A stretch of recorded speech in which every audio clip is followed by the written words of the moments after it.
NEET தேர்வு இல்லாத மருத்துவத்துறை சார்ந்த படிப்புகளுக்கு Vinayaka Mission School of Allied Health Science, Chennai, Pondicherry, Salem. வணக்கம். செய்தி சுருக்கம். 10ஆம் வகுப்பு பொதுத் தேர்வு முடிவுகள் இன்று வெளியீடு.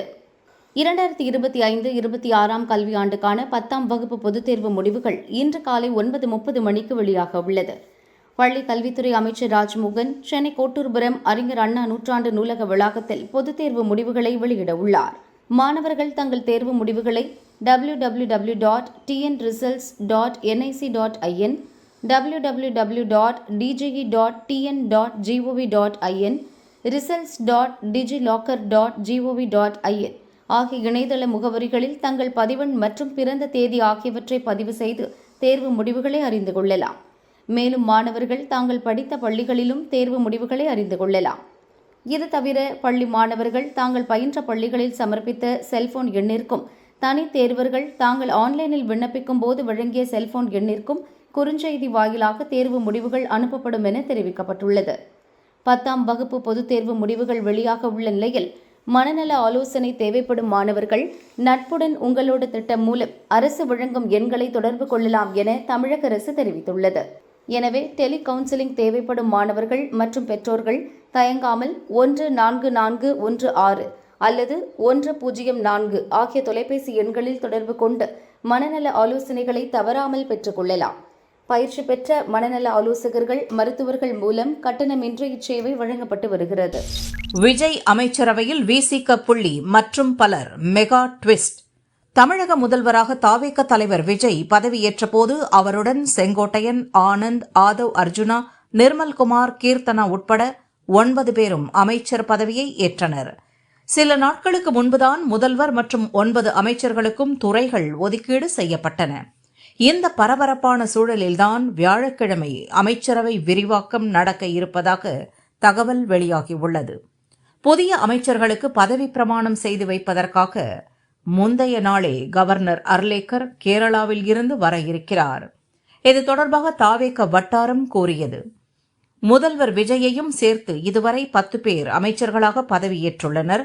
இன்னும் 24 பேருக்கு அமைச்சர் பதவி வழங்கப்பட உள்ளது. தாவேகவினர் மட்டுமின்றி விஜய் ஆட்சி அமைக்க உதவிய கட்சிகளுக்கும் சேர்த்து அமைச்சர் பதவிகள் வழங்கப்பட இருக்கின்றன.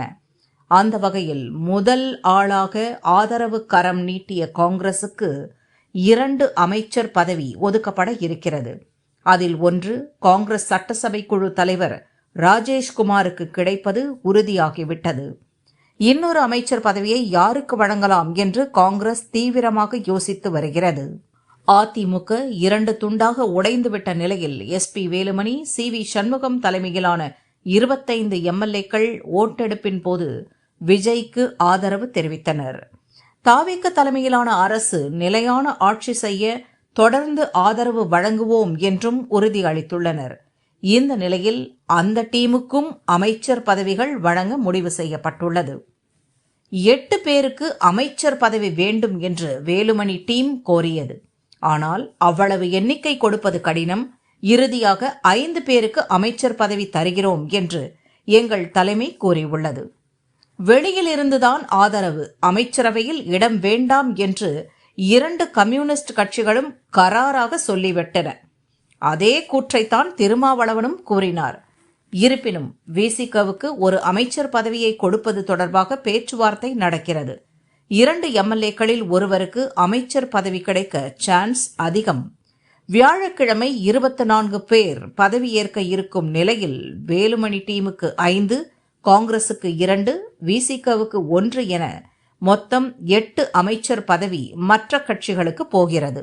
மொத்தத்தில் 26 தாவேக அமைச்சர்கள் உட்பட விஜய் கேபினெட்டில் 34 அமைச்சர்கள் இடம்பெறுவார்கள். புதிய அமைச்சர்கள் பொறுப்பேற்ற பிறகு அவர்களுக்கு துறைகள் ஒதுக்கப்படும். கடந்த ஆட்சிகளில் மிகப்பெரிய ஊழல் நடந்ததாக கூறப்படும் மதுவிலக்குத்துறை இதுவரை யாருக்கும் ஒதுக்கப்படவில்லை. அந்த துறை யாருக்கு கிடைக்கும் என்பது பெரும் எதிர்பார்ப்பை ஏற்படுத்தியுள்ளது. புதிய அமைச்சர்கள் பதவியேற்ற பிறகு புதிய அரசின் முதல் சட்டசபை கூட்டம் கவர்னர் உரையுடன் துவங்கும். நடப்பு நிதியாண்டுக்கான பட்ஜெட்டும் தாக்கல் செய்யப்பட இருக்கிறது என்று தாவேக வட்டாரம் கோரியது. ஆரம்பிக்கவே இல்ல, அதுக்குள்ள செக். முதல்வர் விஜய்க்கு மார்க்சிஸ்ட் கம்யூனிஸ்ட் வார்னிங். அதிமுக எம்எல்ஏக்கள் தாவேகாவுக்கு ஆதரவு தரும் விஷயம் தொடர்பாக ஏற்கனவே தாவேகா அரசுக்கு ஆதரவு அளித்து வரும் மார்க்சிஸ்ட் கம்யூனிஸ்ட் தனது நிலைப்பாட்டை கூறியுள்ளது. நாங்கள் இப்ப தாவேகாவுக்கு ஆதரவு அளித்திருப்பது என்பது மீண்டும் உடனடியாக ஒரு தேர்தலை சந்திப்பதற்கு தமிழ்நாடு தயாராக இல்லை. இரண்டாவது, கொல்லைப்புற வழியாக பிஜேபி ஆட்சி நடத்தக்கூடிய வகையில் குடியரசுத் தலைவர் ஆட்சி ஏற்பட்டுவிடக் கூடாது. மூன்றாவது, மக்களுடைய தீர்ப்பு என்பது திமுக அணி அதிமுக அணி இரண்டுக்குமே எதிராகத்தான் இருந்திருக்கிறது. அதே நேரத்தில் எந்த ஒரு அணிக்கும் எந்த ஒரு கட்சிக்கும் அறுதி பெரும்பான்மை இல்லை என்கிற நிலையில் ஒரு தனிப்பெரும் கட்சி என்கிற முறையில் 108 இடங்களை வெற்றி பெற்றிருப்பது தாவேகா தான். ஆகவே ஆட்சி அமைப்பதற்கான வாய்ப்பு அவர்களுக்கு தான் இருக்கிறது. அந்த அடிப்படையில் மக்களால் தேர்ந்தெடுக்கப்பட்ட ஒரு அரசு தமிழ்நாட்டில் அமைய வேண்டும் என்கிற நோக்கத்தோடு தாவேகாவுக்கு வெளியிலிருந்து ஆதரவு தருவது என்கிற முறையில் இடதுசாரி கட்சிகள் விடுதலை சிறுத்தைகள் நாங்கள் அறிவித்திருக்கிறோம். அந்த அடிப்படையில் ஆட்சி என்பது அமையப்பட்டிருக்கிறது. அதிமுகவை அவர்கள் அமைச்சரவையில் சேர்த்துக் கொள்வதோ அவர்களுடைய ஆதரவை தொடர்ந்து பெறுவது என்பதோ மக்களுடைய தீர்ப்புக்கு எதிரானது. அவர் சொல்லியிருக்கிற கிளீன் கவர்னன்ஸ், ஒரு நல்லாட்சி என்பதற்கே விரோதமாக அது அமையும். ஏற்கனவே அதிமுக திமுக அணி ரெண்டுக்கும் எதிராகத்தான் மக்கள் வாக்களித்திருக்கிறார்கள். அத்தகைய அணியினுடைய ஒரு ஆதரவை பெற்று தாவேகா என்பது ஆட்சியில் தொடர்வது என்பது மக்களுடைய தீர்ப்புக்கு விரோதமாக அமையும். நிச்சயமாக அத்தகைய ஒரு நிலைக்கு அவர்கள் செல்ல மாட்டார்கள் என்று நான் நம்புகிறேன். மீறி அவர்கள் அதிமுகவுடைய ஒரு கோஷ்டியை சேர்த்துக் கொள்வதோ அதிமுகவோடு சேர்ந்து கொண்டு ஆட்சி அமைப்பதோ என்கிற முடிவுக்கு தாவேகா செல்லுமானால் நிச்சயமாக எங்களுடைய முடிவை நாங்கள் மறுபரிசீலனை செய்வோம். கட்சியை விரிவுபடுத்த தாவேகா மாஸ்டர் பிளான். தென் மாநிலம் முழுவதும் கால்பதிக்க திட்டம் ரெடி. 2024 பிப்ரவரி 2 தொடங்கப்பட்ட விஜயின் தமிழக வெற்றிக் கழகம் சந்தித்த முதல் சட்டசபை தேர்தலிலேயே அபார வெற்றி பெற்று அரியணை ஏறியுள்ளது. அந்த கட்சி குழந்தைகள் வாயிலாகவும் சோசியல் மீடியாக்களை பயன்படுத்தியும் வெற்றி பெற்றுள்ளதாக திமுக அதிமுகவினர் விமர்சனம் செய்து வருகின்றனர். புதுச்சேரியிலும் 2 தொகுதிகளை கைப்பற்றி அங்கும் தனது வெற்றி கணக்கை தாவேகா துவக்கியுள்ளது. அரசியல் ரீதியாக தமிழகத்திலும் புதுச்சேரியிலும் தான் தாவேகா உள்ளது. முதல்வர் விஜய்க்கு கேரளா, கர்நாடகா, ஆந்திரா, தெலங்கானா மாநிலங்களிலும் ரசிகர்கள் உள்ளனர். அவர் சினிமாவில் இருந்தபோது தொடங்கிய விஜய் மக்கள் இயக்கம் அந்த மாநிலங்களிலும் செயல்பட்டது. தமிழக சட்டசபை தேர்தலில் பெற்ற வெற்றியின் உற்சாகத்தில் இருக்கும் தாவேகா அண்டை மாநில அரசியலிலும் பிள்ளையார் சுழி போட தயாராகியுள்ளது. அண்மையில் கேரள மாநிலத்தின் பாலக்காடு மற்றும் திருச்சூர் மாவட்டங்களில் தாவேகா அறிமுக கூட்டங்கள் நடந்தன. அந்த பகுதிகளில் உறுப்பினர் சேர்க்கை நடத்தவும் முழு வீச்சில் ஏற்பாடு நடந்து வருகிறது. இதுகுறித்து தாவேகா நிர்வாகிகள் கூறியதாவது: எங்கள் கட்சி தொடங்கும் முன்பே விஜய் மக்கள் இயக்கம் வாயிலாக அண்டை மாநிலங்களிலும் நலத்திட்டங்கள் செயல்பட்டன. கேரளாவில் விஜய் மீது அன்பு செலுத்தும் இளைஞர்கள் ஏராளமானோர் உள்ளனர். விஜய் மக்கள் இயக்கமாக இருந்த போதே அங்கு பூத் கமிட்டி பணிகள் தொடங்கிவிட்டன. அந்த பணிகளை நிறைவு செய்து தலைமையிடம் சமர்ப்பித்து விட்டோம். தமிழக சட்டசபை தேர்தலில் பெற்ற வெற்றியால் தென் மாநிலங்கள் முழுவதும் கட்சியை விரிவுபடுத்த எங்கள் தலைவர் திட்டமிட்டுள்ளார். முதற்கட்டமாக கேரளா, கர்நாடகா, ஆந்திரா, தெலங்கானா மாநிலங்களில் விஜய் மக்கள் இயக்கம் என்பதை மாற்றி தாவேகா பெயரில் நிகழ்ச்சிகள் நடத்தப்பட்டு வருகின்றன. மாநில அளவில் முக்கியமான பொறுப்புகளில் நிர்வாகிகள் நியமிக்கப்பட்டுள்ளனர். தாவேகாவுக்கு தமிழக எல்லையை ஒட்டிய பகுதிகளில் சிறப்பான வரவேற்பு உள்ளது. பாலக்காடு, திருச்சூரில் நடந்த அறிமுக கூட்டங்களில் எங்கள் கட்சியில் இடையே 1000க்கும் அதிகமானோர் விருப்பம் தெரிவித்துள்ளனர். கட்சி தலைமை அதிகாரப்பூர்வமாக அறிவித்த பின் கேரளா உட்பட 4 மாநிலங்களிலும் உறுப்பினர் சேர்க்கை பணிகள் தொடங்கும் என்று அவர்கள் கூறினர். தோல்விக்கான காரணத்தை அலசும் திமுக, காத்திருக்கும் அதிரடி. சட்டசபை தேர்தல் முடிவுகள் குறித்து 234 தொகுதிகளுக்கும் சென்று கள ஆய்வு செய்ய 36 பேர் கொண்ட குழுவை திமுக தலைவர் ஸ்டாலின் நியமித்துள்ளார். அக்குழுவினருக்கு ஸ்டாலின் சில அறிவுரைகளை கூறியுள்ளார். ஒவ்வொருவரும் என் பிரதிநிதியாக செல்வதால் விருப்பு வெறுப்பின்றி கட்சியினர் கூறும் உண்மையை மறைக்காமல் செல்ல வேண்டும். யாரையும் காப்பாற்றும் எண்ணம் வரக்கூடாது. அதேபோல் யாரையும் பழிவாங்கவும் எண்ணம் கூடாது. தோல்விக்கான காரணமாக என் மீதோ என் குடும்பத்தினர் மீதோ புகார் தெரிவித்தாலும் மறைக்காமல் என்னிடம் தெரிவிக்க வேண்டும். நிர்வாகிகளின் உண்மையான உணர்வு என்ன என்பது எனக்கு தேவை. கட்சியினர் குறை கூறும் நபர்களிடம் ஆய்வு பற்றி எந்த தகவலையும் கூறக்கூடாது என்று ஸ்டாலின் அறிவுறுத்தியுள்ளார். இந்நிலையில் ஆய்வு பணி குறித்து அக்குழுவினரிடம் ஸ்டாலின் கேட்டறிந்தார். பின் கட்சியின் துணை பொதுச் செயலர் கனிமொழி, இளைஞரணி செயலர் உதயநிதி, அமைப்பு செயலர் பாரதி, முன்னாள் அமைச்சர் வேலு மற்றும் நிர்வாகிகளுடன் ஸ்டாலின் ஆலோசனை நடத்தினார். இதுகுறித்து திமுக நிர்வாகிகள் கூறியதாவது: அடுத்த மாதம் 3 கருணாநிதி பிறந்த நாளை சிறப்பாக கொண்டாடுவது குறித்தும் மாநில அரசியலுக்கு கனிமொழியை கொண்டு வருவது குறித்தும் ஸ்டாலின் ஆலோசித்தார். தேர்தல் தோல்விக்கான களஆய்வு முடிந்த பின் திமுக மாவட்ட செயலாளர்களை தனித்தனியாக அழைத்து ஸ்டாலின் பேசவுள்ளார். திமுகவில் 30 ஆண்டுகளாக மாவட்ட செயலர்களாக உள்ளவர்களிடமும் தேர்தல் தோல்விக்கு காரணமான மாவட்ட செயலர்களிடமும் ராஜினாமா கடிதங்களை பெற ஸ்டாலின் முடிவு செய்துள்ளார் என்று கூறினர். சிஎம் விஜய் போட்டோ வைக்க மாட்டேன், கோவை மேயர் அடம்.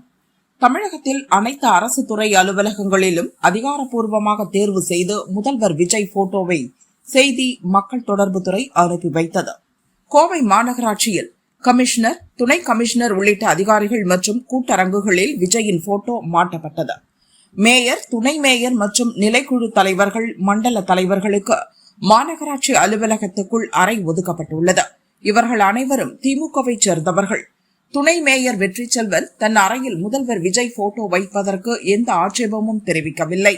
ஆனால் மேயர் ரங்கநாயகி மறுப்பு தெரிவித்துள்ளார். முதல்வரை அவமானப்படுத்தும் வகையில் அவரது உதவியாளர் விஜயகுமார் இருக்கைக்கு மேல் சிறிய படம் தொங்கவிடப்பட்டது. அதே நேரம் மேயர் அறைக்குள் முன்னாள் முதல்வர்கள் கருணாநிதி, ஸ்டாலின், முன்னாள் துணை முதல்வர் உதயநிதி, முன்னாள் அமைச்சர்கள் நேரு, செந்தில் பாலாஜி படங்கள் உள்ளன. ரங்கநாயகியிடம் கேட்டதற்கு, எனக்கு ஒதுக்கிய அறையில் எங்கள் கட்சி தலைவர்கள் படங்களை எடுக்க முடியாது. அவர்களை பார்த்தால் புத்துணர்ச்சி கிடைக்கும். முதல்வரின் புகைப்படத்தை அறைக்கு முன் வைத்திருக்கிறோம். 2027 ஜனவரி வரை எனக்கு பதவிக்காலம் இருக்கிறது. அதுவரை என் அறைக்குள் முதல்வர் விஜய் படம் வைக்க மாட்டேன் என்றார்.